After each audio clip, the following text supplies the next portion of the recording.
The discovery of penicillin in 1928. There was the Jonas Salk polio vaccination, 1955.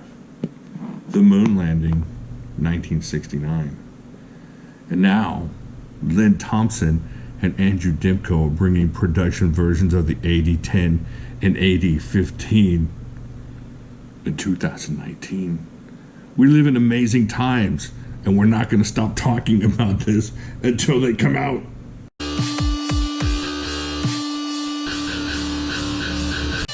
Alright everybody, we know that the production AD10 and the production AD15 are coming out. And so I'm going to do a little comparative video between the AD10 and the Ultimate Hunter. And since the production AD10 is going to be very similar to this, I thought I would get a jump on y'all and see which one you want to buy and which one, and if they compare, and if you have the Ultimate Hunter, do you need the AD10? Let's just stop the video now and say go get you an AD10 pre-ordered, because this is a great knife, but apparently this is going to be about $35 more and about $200 more worth of knife, just to me. But we're going to get into this anyways. Let me just oh, the Formax. If you haven't got one yet, you should go get one. Let me get the light over here. Light boy. Alright, check that out. What is up with my lighting? I need a spotlight right where my camera is. Alright, so there you go with that. That's the Formax. And then we're not talking about the AD15. Oh, but I could talk about it all night. Alright, so let's get into the Ultimate Hunter. And we'll pretend that doesn't say Dimco. We'll pretend that says AD10 cold steel right there. Now, on the new one, the new Ultimate Hunter, which is this one, has the S35VN. Excellent steel. Really high up there steel. You know, it's used so much nowadays that people are kind of mad about it, but it's still awesome steel. And on the production version of the AD10, it's going to be S35VN. Now, you can obviously see there's a difference in size of the blade on width there from blade to spine, from edge to spine there. A huge difference. And let's check out the length. The length of the AD10 will be 1, 2, 3, just over 3.5 inches. 1, 2, 3, about 3.7 inches. The Ultimate Hunter is going to be right at 3.5. So 1, 2, 3.5. Alright, now here's some huge differences here. You're going to look at the thickness of that blade. Yeah, the thickness of the blade is a big difference there. Check that out. So, size of blade. Now you're looking at hand. Now, if you look at the handle is pretty similar. It's a little bit bigger here, but not horribly bigger through the body here as far as width there. So if you put this one on top of this one, it's not that big of a difference there. So just a little bit different shape, but the thickness just a little bit bigger over here. Now the big difference is going to be through here. You're going to look back here and you're going to see that the liners on this give this a little more thickness on the back. Now this is fairly thick with the G10 being really thick, but you add that liner and you add the thicker spine as far as where the lock is and that triad lock connects, and you're getting a much thicker knife over here on the AD10. Another big difference, and I don't know if they're going to keep these thumb studs. Now this is an aftermarket snaggletooth I put on here, but on the production, that's all they have. On the Ultimate Hunters, they have the one pronounced thumb stud on the right, and then they have a smaller, harder to reach thumb stud on the left. On the AD10, hopefully, you're going to be looking at 2 equal thumb studs. Now, it doesn't make the Ultimate Hunter any less ambidextrous or anything, it just makes it a little harder to be ambidextrous, which I guess it makes it a little bit less ambidextrous. Alright, so there you go. They both have that triad lock, super locked up. Now I'm going to see what the difference in weight is. I imagine the weight's going to be pretty significant difference.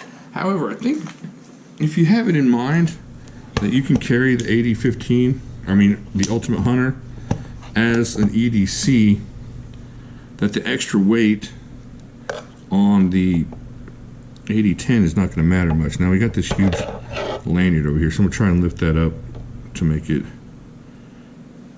let's just say right at, let's just say 4.95 ounces. That's what we'll say with that one. And over here on the AD10, you're looking at, yeah, oh, I guess you're looking at a significant amount of weight here. So you're looking at about 3 more ounces. Let's just say 2.93 more ounces of, wow, I didn't realize it. I guess you can feel it, but it doesn't, all right. So you're looking at another step up in level. This is a heavy blade to carry for most people, a 5-ounce blade, and then you're looking at 8 ounces on the AD10. But again, my point is, if you're willing to carry this one, if most people are willing to carry a 5-ounce blade, aren't going to sneeze too heavily or blink too much or whatever the saying is at carrying the 8-ounce blade. I don't know, if you get into strength of build and quality of build, of course, the liners on the AD10, which are going to be stainless, well, no, they're going to be aluminum on the AD10, right? Yeah, they're going to be aluminum liners on the AD10. And with that G10, well, it's going to give you more strength, obviously, than just the G10 scales on the Ultimate Hunter. But you have to wonder, are you really going to be using your knife that much where you have to worry about strength of scales? For me, just overall awesomeness of a blade. If you're going to carry this, and I love this knife, this is one of my favorite knives, I would kick in the extra 30 or so bucks and get the AD10. I don't see a reason not to. It's just going to be a beefier, stronger, maybe a little bit more useful knife. I don't, if you're really going to get into hacking with this thing, just the width of it, the extra width that there is going to give you a little extra grab there. I can't see it, it's going to be, like I said, it's going to be more sturdy as far as having those liners than the Ultimate Hunter. And this thing's a beast. You should go see some of the testing they did on the Ultimate Hunter. And it's just going to be even more so with the AD10. If you compare all of these, let's just move the scale out of the way. What you're basically looking at is a 4-max that's shrunk down to the AD10. And if it is locked up like this 4-max, look at that. It's just a little smaller, but that same just kind of build to it. I don't see a point. This is a cool knife. The Ultimate Hunter is great. And if you really are locked in at 110, right around there kind of dollars, and you can't possibly get an extra 30, you're not going to be worried about this knife. This is a great knife. I keep buying them. I'll sell them and I'll buy another one. This is one of the knives I keep having to have. Now that I've snaggletooth this and made it left-handed, I'm definitely going to hold on to it. But compared to what they're bringing out in the AD10, and if you watched Andrew Demko's video, he says you look at 95, what do you say, 99% of the same knife as his custom AD10 for the price that they're asking. And in the video, he gives you the MSRP, but if you go to Knife Center, I think it's 145 now? It was a little bit cheaper, but now it's 145. Still, you're just an unbeatable knife at that price. You're not going to find, you're talking about a price where you're looking at steel wheel geckos, and that's a great lockback knife. But with the triad lock and the way this thing is built, you just got to have this thing in hand to understand. It would be like getting the 4-max. You can get the Italian 4-maxes in the 230, 240 range. That's just, with the 20 CV, that's a great deal too. That's what I was going to say. It'd be like getting the 4-max for 250. And pretty much, yeah, this thing's a great knife. If you guys love the chunky knives, get you a 4-max as well. All right, so that's just a quick comparison. Like I said, this is an awesome knife. I like this, I don't know, right up there with the Colossus and Recon 1 and all those type knives. Those are some of my favorites as far as the 3.5 to 4 inch cold steels, but I don't see any of them touching the AD10. If it's like he says, if it's 95% of this knife or 90% of this knife, you're talking about a $1,400 knife reduced to a $145. Man, that's amazing. That's even better than when the Formax came out. Seriously, go get you one of these. You know, keep this on the back burner if you can find it for $80, which I did. Then grab it.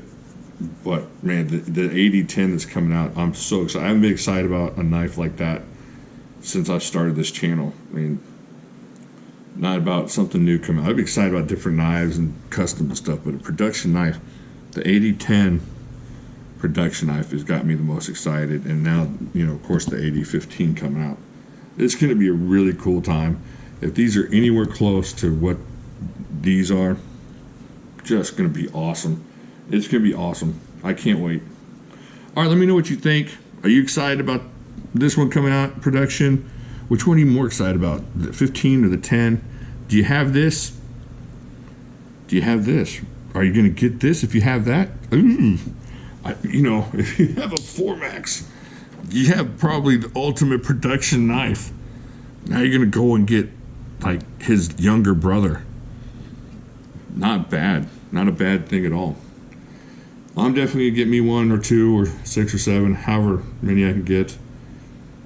I think that's about it. All right, do me a favor. Subscribe. Watch this video here. Share with your friends. Smash the like button. And I will talk to y'all later.